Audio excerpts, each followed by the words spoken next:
क्या आप ये जानते हैं कि आखिर क्यों भगवान हरि ने गरुड़ को ही अपने वाहन के रूप में स्वीकार किया है, जबकि उनके पास वाहन के लिए विकल्प तो कई सारे थे। आज की इस वीडियो में मैं आपको बताऊंगा कि क्यों और कैसे गरुड़ बने भगवान विष्णु के वाहन।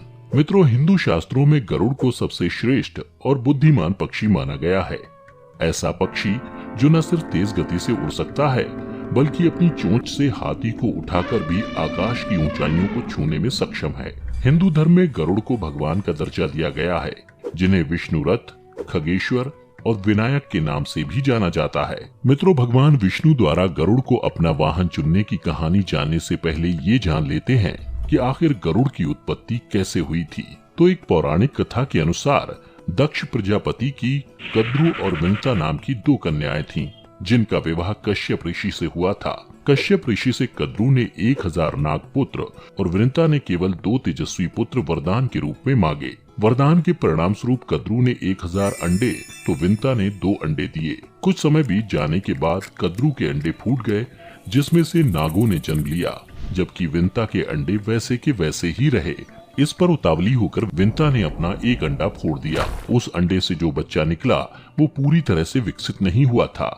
उस बच्चे का ऊपरी हिस्सा तो पूर्ण था, लेकिन नीचे का अंग नहीं बन पाया था। इस पर क्रोधित होकर उस बच्चे ने अपनी ही माँ को श्राप देते हुए कहा कि माता, तुमने कच्चे अंडे को तोड़ा है, इसलिए तुझे 500 वर्षों तक अपनी सौतन अर्थात कद्रु की दासी बनकर रहना पड़ेगा। बच्चा आगे कहता है कि लेकिन तू मेरी माता है, इसलिए तुझे श्राप से मुक्त कराना भी मेरा ही कर्तव्य है। इसलिए याद रहे कि जो दूसरा अंडा बचा है उसे अपने समय पर ही फूटने देना। उस अंडे से जो बच्चा जन्म लेगा वो अत्यंत तेजस्वी बालक होगा और वही बालक तुझे मेरे श्राप से मुक्त कराएगा। मित्रों, इतना कहकर अरुण नाम का वो बालक आकाश में उड़ गया और सूर्य के रथ का सारथी बन गया।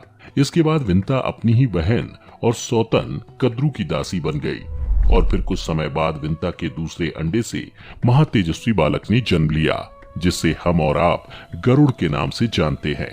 गरुड़ ने जन्म लेने के बाद जाना कि उनकी माता तो कद्रु की दासी बन चुकी है। ऐसे में वो अपनी माता को आजाद कराने का मार्ग ढूंढने लगे। उन्हें किसी ने बताया कि अगर वो सच्चे मन से भगवान विष्णु की स्तुति करेंगे तो प्रसन्न होकर भगवान उनकी हर मनोकामना को पूर्ण कर देंगे। इसके बाद गरुड़ ने हरि को प्रसन्न करने के लिए तपस्या शुरू कर दी और फिर गरुड़ की कठोर तपस्या देख भगवान विष्णु प्रसन्न हो गए और उन्होंने गरुड़ से वर मांगने को कहा।